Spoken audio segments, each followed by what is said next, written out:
Tässä meillä on laukaisi. Mentokset ovat täällä putken yläosassa. Tämä rautalangat pitävät ne paikallaan.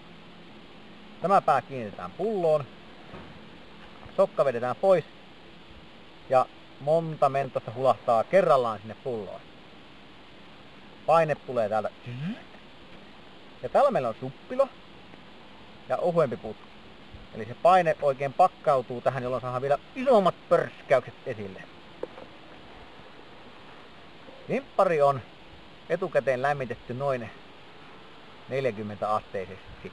On nimittäin todettu, että lämpimämpi limppari kuohuu paremmin. Kohta katsotaan miten käy.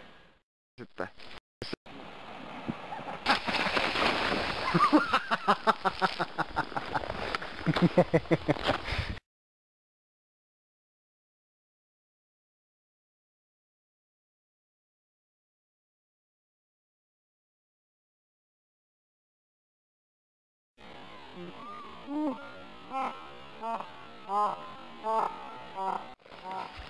Ja näin sarjassamme tiedettä vailla järkeä.